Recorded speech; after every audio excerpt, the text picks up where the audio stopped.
Recoucou tout le monde, je vous retrouve dans un nouveau décor. Alors pourquoi je dis entre guillemets nouveau, parce que pour ceux qui ont vu la vidéo où j'ouvrais le colis du swap gourmand, j'étais également sur mon lit. Mais voilà, pour ceux qui n'ont pas vu cette vidéo, pour eux c'est un nouveau décor, mais sachez que dorénavant, toutes les vidéos où je présente mes bilans mensuels, filmographie et les livres qui ont rejoint dans ma wishlist, dorénavant ils se feront avec ce décor là. Pourquoi? Parce qu'en fait je me suis rendu compte que vraiment, comme vous savez, je suis vraiment pas douée, bien que Margot m'avait laissé un lien, comment dire, pour faire un montage avec les vidéos, tout ça. Vraiment je suis nulle, j'arrive vraiment pas, voilà quoi, à arranger la luminosité, parce que je m'aperçois que vraiment quand je revois mes anciennes vidéos, vraiment dû au Velux qui est derrière moi, voilà, c'est vrai que la luminosité est vraiment pas tip top. Alors je me suis dit que comme pour mes vidéos où je présente mes livres qui ont rejoint ma wishlist et où je présente mon bilan mensuel filmographie, je n'ai pas besoin de l'ordi. Donc finalement, voilà quoi, j'ai plus de raison à mettre l'appareil photo sur l'étagère qui est au-dessus de mon ordi. Donc, après ce petit blabla, comme d'habitude, d'introduction, je vais vous présenter donc mon bilan mensuel filmographie du mois de mai, qui est illustré par ma deuxième bonne découverte de cette année. La première, c'était les profs. Je sais pas pourquoi j'ai eu un moment d'oubli. Donc oui, Exam, réalisé par Stuart Hazeldine. Donc c'est ma deuxième bonne découverte de cette année. Il y en a eu également une troisième, mais ça je vous dirai ça un petit peu plus un peu plus loin dans la vidéo. Alors, et donc alors vous voyez là, j'ai recopié tous les résumés des films.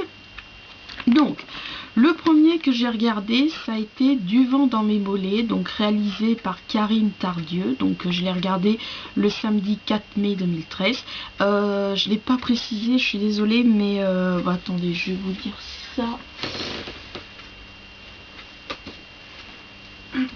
Donc en fait c'est un film que j'ai découvert donc dans l'annuel du cinéma 2013. Donc c'est l'adaptation,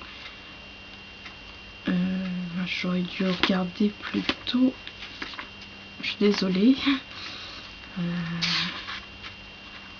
Ah voilà, d'après le roman de Raphaël Moussafi. Voilà, j'ai du mal. Alors je vais vous lire le résumé. Prise en sandwich entre des parents qui la gavent d'amour et de boulettes, Rachel, 9 ans, compte les minutes qui la séparent de la liberté, jusqu'au jour où son chemin croise celui de l'intrépide Valérie. Donc ce que j'apprécie dans l'annuel du cinéma, c'est que même s'il résume tout le film, c'est vrai que voilà quoi, il y a des films comme ça où il y a une chute à la fin, voilà, donc voilà, c'est ce que je reproche, mais il a cet intérêt de me donner envie de découvrir des films dont jusqu'ici je ne connaissais que de titres. Alors certes, donc pour en reprendre à Du vent dans mes mollets, certes j'avoue que je l'ai trouvé légèrement long et qu'il manquait, à mon goût bien sûr, d'un manque de profondeur. Mais très vite, je lui ai pardonné ces petits bémols car je l'ai estimé tendre, drôle, et ses personnages sont attachants, sans oublier ses belles images ainsi que son bon montage. Enfin, pour tout vous avouer, même si je connaissais la fin, eh ben oui, eh ben j'ai quand même pleuré. Oh. Alors ensuite, le mercredi 8 mai, je me suis regardé Crazy Beautiful, donc réalisé par John Stockwell. Donc je vais vous lire le résumé. Issue d'un milieu privilégié, Nicole Oakley fréquente un des lycées les plus huppés de Pacific Palisades en Californie. Âgée de 17 ans, l'adolescente instable et angoissée souffre d'être rejetée par son père, le richissime député Tom Oakley, et sa seconde épouse, Courtney. Elle sèche les cours, fait la fête, traîne sans but précis avec ses amis. Par défi, Nicole décide un jour de séduire Carlos Nunez, l'élève le plus doué et le plus studieux de sa classe. Le charme fou et la vivacité de cette jeune fille ont bientôt raison de lui. Mais les parents et les amis de Nicole désapprouvent cette liaison de pure provocation, tandis que l'entourage de Carlos craint que les frasques de sa nouvelle copine ne le détournent de ses études et ne compromettent gravement son avenir. Donc c'est plus vraiment le cas là. C'est vrai qu'il fait gris, on dirait qu'il va pleuvoir, et c'est vrai que dernièrement il n'y a plus. Mais je sais pas pour vous, mais il y a un moment il faisait très bon, et ça y est, j'avais déjà le cœur et l'esprit aux vacances d'été, tout ça, donc la plage, la piscine, tout ça. C'est vrai que c'est pas si bon que ça, parce que c'est bon pour le moral, mais pas vraiment, parce que ça nous fait oublier que il y a les examens là qui approchent. J'ai passé mon oral d'histoire géo lundi. Donc, en attendant, je me dis, je vais regarder des films comme ça qui ont un lien avec les vacances, les vacances d'été, la plage, tout ça. Et je me suis dit, tiens, je vais prendre Quasi-Beautiful. De toute façon, comme vous savez, je profite vraiment des films que j'ai déjà vus, mais que j'ai pas noté. Et donc, ce film-là, j'avais souvenir, j'avais toujours aidé à chaque fois que je le regardais, c'était tout le temps le coup de cœur dans le contexte vraiment vraiment proprement dit. Je trouve ces personnages sympathiques, attachants, pardon. Il a une sympathique BO.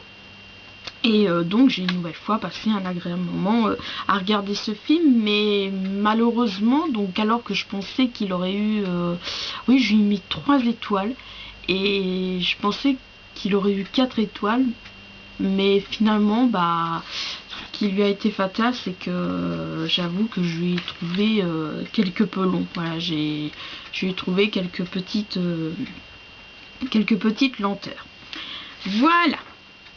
Alors ensuite nous arrivons donc à ma deuxième bonne découverte de cette année, qui est donc Exam, réalisé donc par Stuart Hazeldine. Donc comme ils disent, 80 minutes, 8 candidats, une seule réponse, pas de question.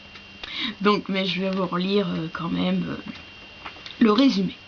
8 candidats ont atteint le dernier stade de sélection pour rejoindre une mystérieuse mais très puissante entreprise. Réunis dans une salle d'examen, ils ont 80 minutes pour répondre à une simple question. 3 règles sont à respecter pour ne pas être disqualifiés. Ne pas parler aux surveillants, ne pas gaspiller leurs feuilles et ne pas sortir de la salle. Le problème, ils n'ont pas la question. Alors curieusement, lorsque j'ai découvert ce film, tout de suite j'avais envie de le voir, donc mais bizarrement, dès que je me le suis approprié, il commençait à s'éterniser dans mon dossier film à voir. Alors j'ai décidé donc de me le regarder ce jeudi 9 mai. Et donc oui, comme je vous dis, c'est ma seconde bonne découverte de cette année. Pour moi, tout est bon. J'ai pas mis... j'ai mis 4 étoiles. Oui, c'est vrai que voilà, c'est comme les livres. Il n'y a pas de honte qu'un livre à 9 sur 10 ou qu'un film à 4 étoiles sur 5.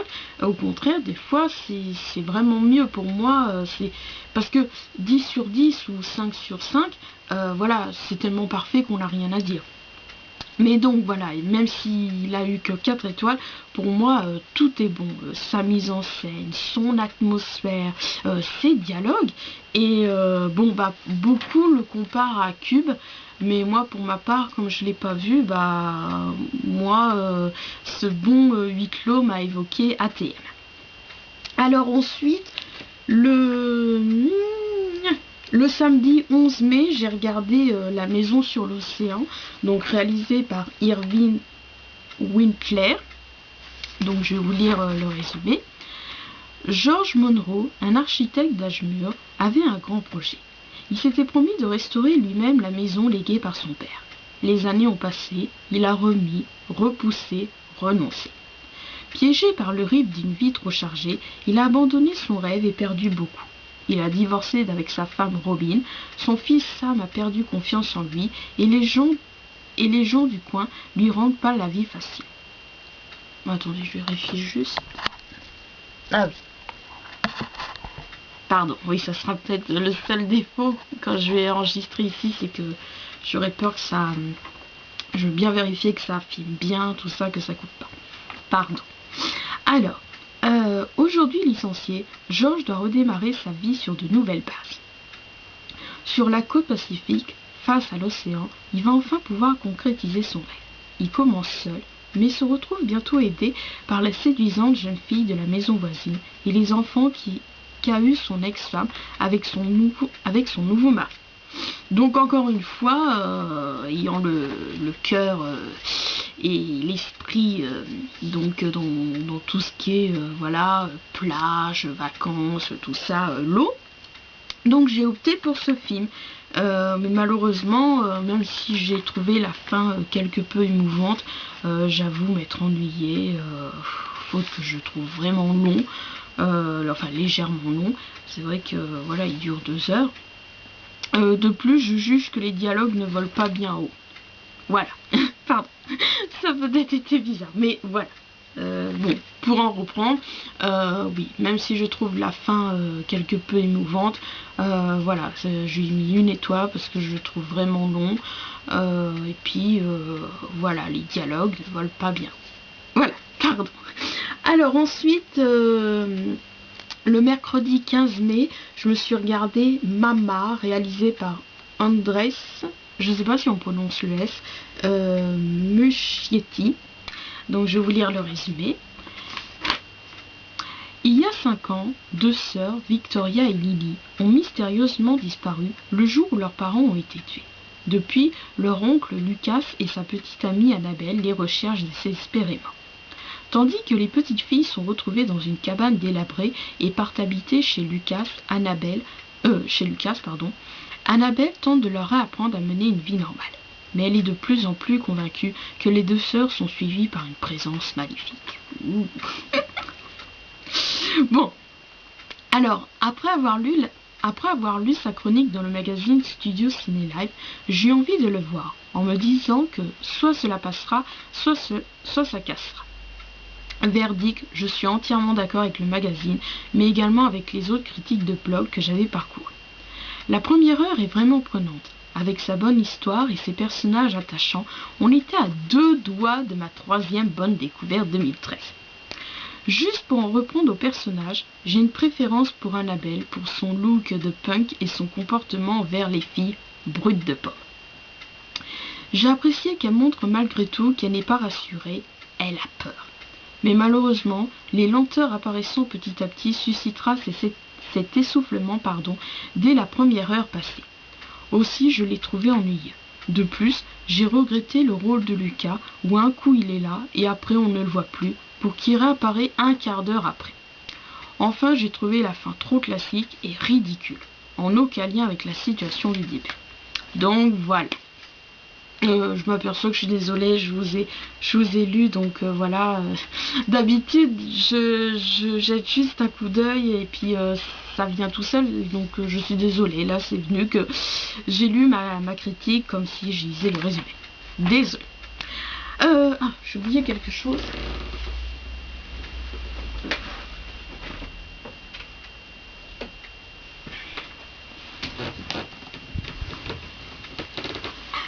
Pardon. Donc ensuite, le jeudi 16 mai, je me suis revue donc à cause d'un garçon, donc toujours voilà, comme là c'est avec la piscine, donc voilà, toujours dans dans cette raison, pour rester dans ces éléments. Enfin, 7 éléments. Alors, je vais vous lire le résumé. Donc, c'est réalisé, pardon, par Fabrice Gazeneuve. Donc, je l'ai regardé le jeudi 16 mai. Pardon. Vincent a 17 ans. C'est un garçon sans problème. Bon élève, discret, sportif et beau garçon. Et beau gosse, pardon. Il a même une petite amie que tout le monde lui envie. Sauf que Vincent vit dans le mensonge. Il aime surtout les garçons, et particulièrement Benjamin, un nouveau un peu mystérieux. Vincent garde ses distances, mais un jour, Benjamin tente de l'embrasser. Le lendemain, Vincent découvre sur un mur du lycée une inscription le traitant de pédé. Son homosexualité est dévoilée. Dès lors, sa vie va en être profondément bouleversée. Donc pour moi, ce film ne se démodera jamais. Son thème apporte des moments émouvants et assez durs. Et sans oublier ces personnages qui se révèlent attachants. Et également, il y a une bonne BO. Donc voilà, si vous ne l'avez jamais vu, si vous appréciez les films évoquant l'homosexualité, je vous le conseille. Alors ensuite, le vendredi 17 mai 2013, j'ai regardé Gazon maudit, donc réalisé par Josiane Basco. Donc là, j'ai pas recopié le résumé parce que je me suis dit que tout le monde l'avait vu au moins une fois dans sa vie, ou alors bon, pour ceux qui ne l'ont pas vu, je vous raconte vite fait l'histoire en fait. Donc ça raconte Alain, donc interprété par Laurent, pardon, interprété par Alain Chabat, qui vit tranquille, voilà, avec Loli, donc interprété par Victoria April. Ils ont 2 enfants, Julien et Pablo. Et donc voilà, c'est la petite vie de famille normale, tout ça, mais ce que Loli ne sait pas, c'est que, comment dire, Laurent, voilà, quoi, c'est un cavaleur, tout ça. Bon, elle l'avait, comment dire, prise une fois chez elle, donc son mari en train de coucher avec une autre femme, tout ça, et pour lui il disait oui, je te promets, je ne recommencerai plus, tout ça, mais en fait voilà, mais malgré tout il aime passionnément sa femme. Et donc voilà, c'est la petite vie tranquille, tout ça. Laurent, il profite parce qu'il est avec son ami et collègue, donc Antoine, interprété par Tiki Olganto. J'ai un doute. Attendez.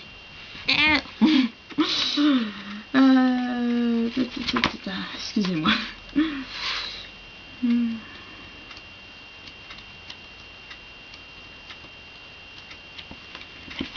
Je retrouve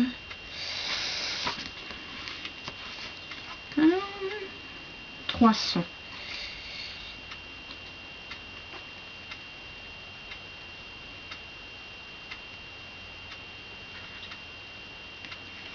Ah, voilà. Tiki Olgado. Voilà. Donc oui, avec donc Tiki Olgado, donc qui interprète Antoine, qui est son ami, son collègue.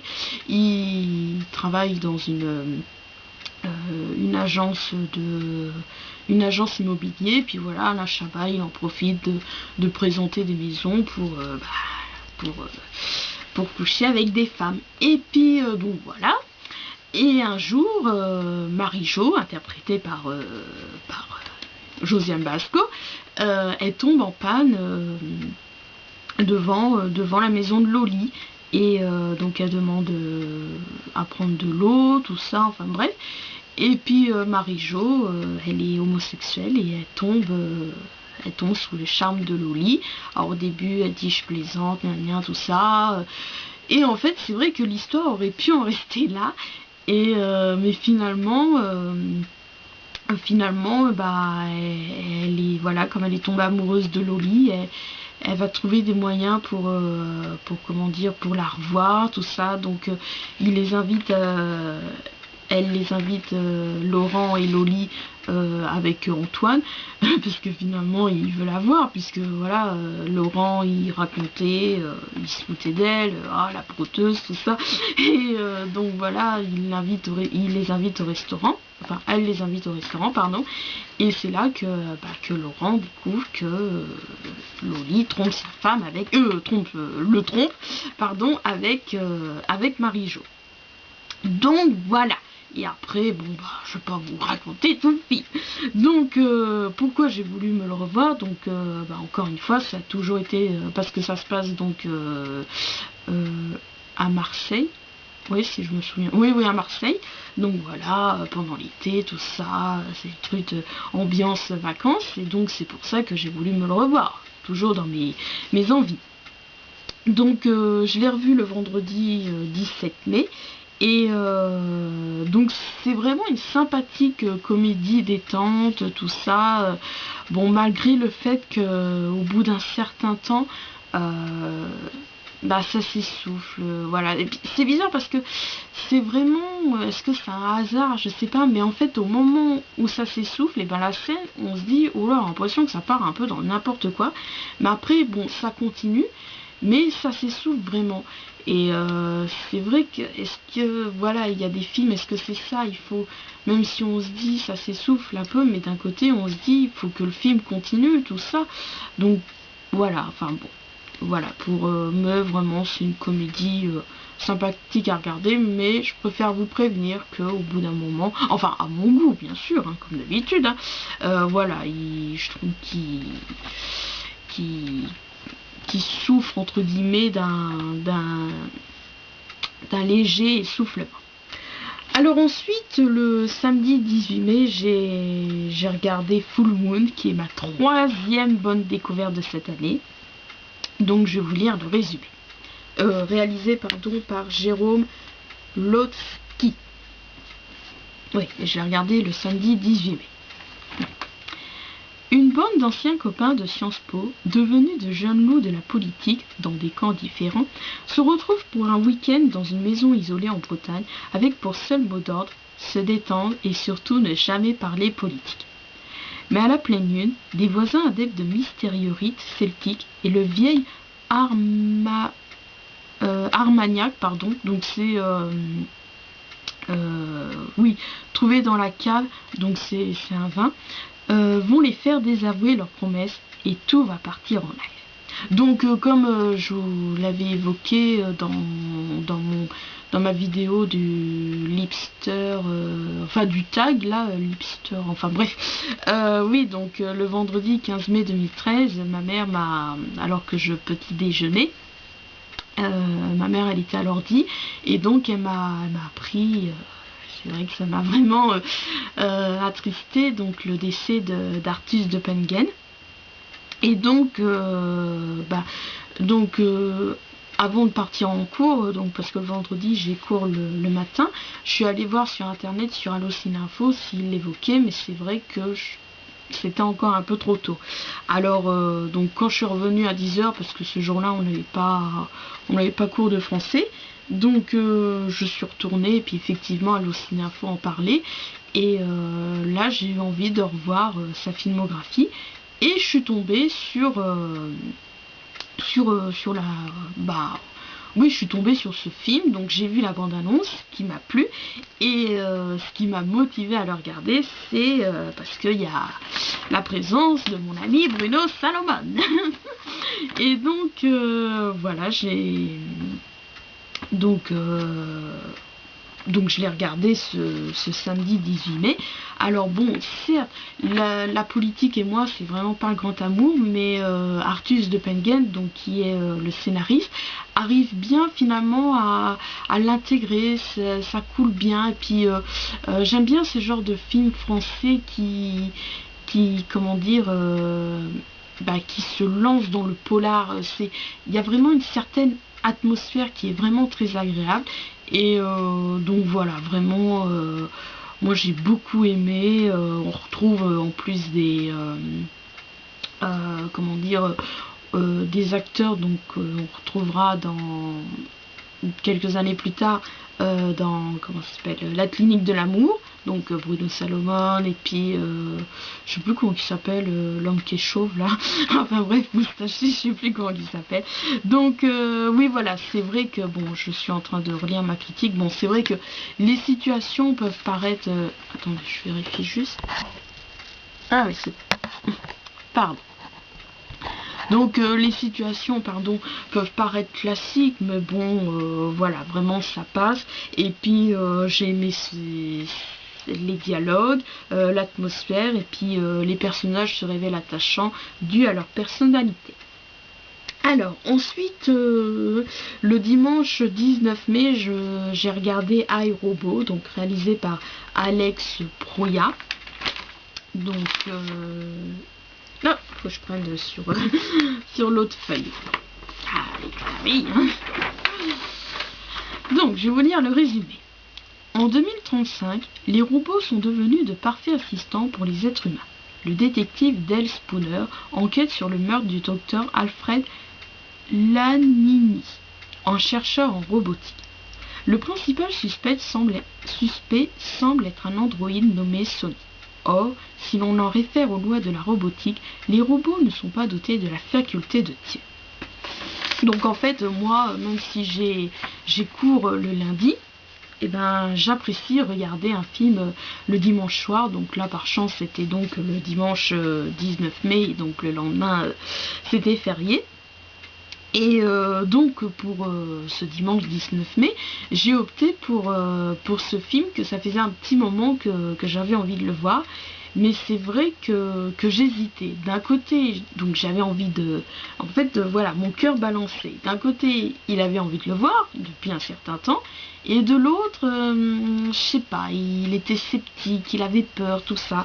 Et donc finalement, ce qui m'a donné envie ce qui m'a fait décider de le regarder, c'est parce que j'avais lu L'avis enthousiaste de Gabriel, donc l'auteur du blog Film à voir, et celui de mon amie Margot, lorsque on a discuté donc ce dimanche-là sur Facebook. Donc elle aussi, elle disait que oui, c'est un film sympathique, tout ça. Donc c'est vrai qu'encore quelques heures avant, j'hésitais.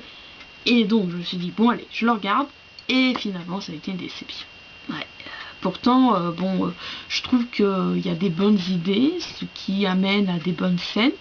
Mais voilà, je trouve que les dialogues de